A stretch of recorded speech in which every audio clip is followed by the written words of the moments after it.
नमस्कार, इस वक्त के बुलेटिन में आप सभी का स्वागत है और मैं हूं आपके साथ रहनू। चलिए आज की खबरों पर नजर डालते हैं। रशिया और यूक्रेन के बीच जल्द ही शांति समझौता हो सकता है। दरअसल ट्रंप ने जेलेंस्की के साथ मीटिंग के बाद ये बड़ा संकेत दिया है।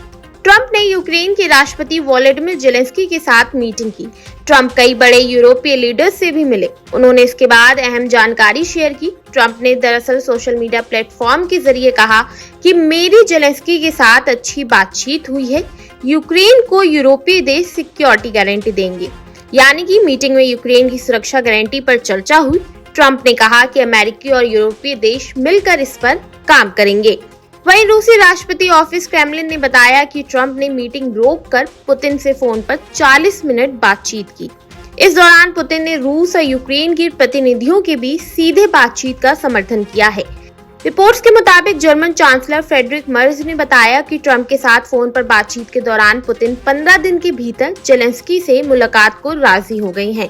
मीटिंग के बाद वहीं जेलेंस्की ने प्रेस कॉन्फ्रेंस करके बताया कि यूक्रेन सुरक्षा गारंटी के बदले यूरोप के पैसों से 90 अरब डॉलर करीब 8 लाख करोड़ रुपए के अमेरिकी हथियार खरीदेगा।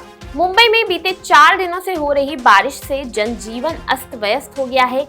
लोकल ट्रेन सेवाएं और हवाई सेवाओं पर भी असर पड़ा है। वहीं मौसम विभाग ने आज भी मुंबई के लिए भारी बारिश का रेड अलर्ट जारी किया है। देश भर में मानसून का कहर अपने चरम पर है। जम्मू से लेकर महाराष्ट्र तक जमकर बारिश हो रही है। मुंबई में भारी बारिश के बाद सड़कें तालाबों में तब्दील हो गई हैं। रोड पर गाड़ियां रेंगती नजर आई और लोग घरों में कैद हैं। बारिश का असर हवाई सेवा और लोकल ट्रेन सर्विस पर भी पड़ रहा है। जहां विजिबिलिटी कम होने की वजह से ट्रेन देरी से चल रही है तो कई फ्लाइट्स कैंसिल करनी पड़ी हैं। परेशानी की बात यह है कि आज भी इससे राहत मिलने की उम्मीद नहीं है। मौसम विभाग ने आज भी मुंबई सहित थाने, पालघर और नवी मुंबई में भारी बारिश का रेड अलर्ट जारी किया है। शहर के सभी स्कूल, कॉलेज को बंद रखने का आदेश भी जारी किया गया है। मौसम विभाग ने 17 से 21 अगस्त तक भारी बारिश की चेतावनी जारी की है। इसलिए मुख्यमंत्री देवेंद्र फडणवीस ने भविष्य में भी सतर्क रहने का आदेश दिया है। अब तक विभिन्न घटनाओं में 7 लोगों की मौत हो चुकी है। कोंकण में कुछ नदियां खतरे के निशान को पार कर गई हैं। जलगांव में भी नुकसान ज्यादा हुआ है। जम्मू कश्मीर में बादल फटने के बाद आई तबाही के बाद आज भी जम्मू कश्मीर में मौसम विभाग ने येलो अलर्ट भारी बारिश का जारी किया है। अगले 5 दिनों में जम्मू में भारी बारिश होने की संभावना जताई गई है। 22 और 30 अगस्त को जम्मू में झमाझम बारिश का अलर्ट है। हिमाचल प्रदेश और उत्तराखंड में भी भारी बारिश का अलर्ट है। दिल्ली में सोमवार को बारिश का दौर थम गया और दिन भर तेज धूप खिली रही। इससे दिल्ली वालों को एक बार फिर गर्मी और उमस का सामना करना पड़ा है। हालांकि मौसम विभाग की ओर से दिल्ली में 24 अगस्त तक बारिश की संभावना जताई गई है।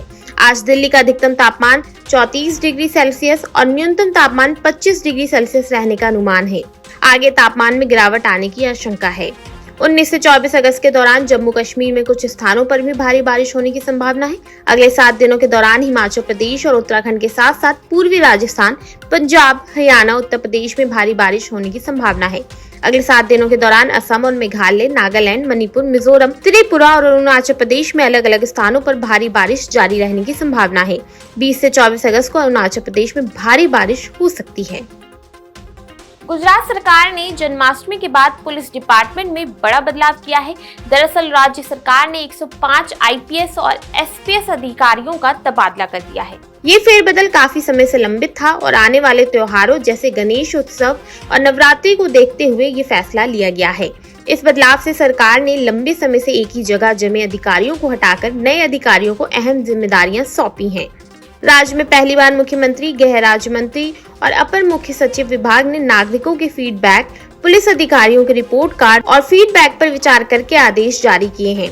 सरकार की बड़ी ट्रांसफर प्रमोशन सूची में चारों शहरों के कुल 25 पुलिस अधीक्षकों और 32 पुलिस उपायुक्त स्तर के अधिकारियों के तबादले के आदेश जारी किए गए हैं। आदेश की खास बात यह है कि सीधी भर्ती के साल 2019-20 के आईपीएस अधिकारी को नगरीय क्षेत्र में भेजा गया है।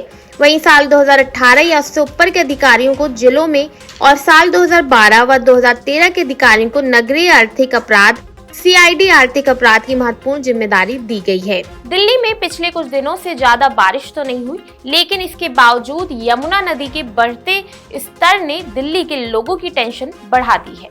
दरअसल दिल्ली में यमुना खतरे के निशान के करीब है। मंगलवार सुबह 6 बजे यमुना का वाटर लेवल 205.91 मीटर रिकॉर्ड किया गया, जो खतरे के निशान के करीब है। असल में हरियाणा के हथिनी कुंड बैराज से लाखों क्यूसेक पानी छोड़ा गया है। इस वजह से हर घंटे हरियाणा से करीब 35,000 क्यूसेक पानी दिल्ली पहुंच रहा है। बता दें कि दिल्ली के लिए चेतावनी स्तर 204.5 मीटर जबकि खतरे का स्तर 205.3 मीटर है और 206 मीटर पर लोगों को हटाने की प्रक्रिया शुरू की जाती है। यमुना नदी के खतरे के निशान को पार करने के बाद सीएम नेहा गुप्ता ने सोमवार को आश्वासन दिया है कि राष्ट्रीय राजधानी में व्यापक बाढ़ नहीं आएगा और ये सुरक्षित क्षेत्र में है। सीएम ने कहा है कि जलभराव की स्थिति सिर्फ डूबे क्षेत्र तक ही सीमित रहेगी। तो ये थी आज की अहम खबरें जिन पर हमारी दिन भर नजर बनी रही। ऐसे ही देश और दुनिया की तमाम खबरों के लिए देखते रहिए नवोदय टाइम्स पंजाब केसरी।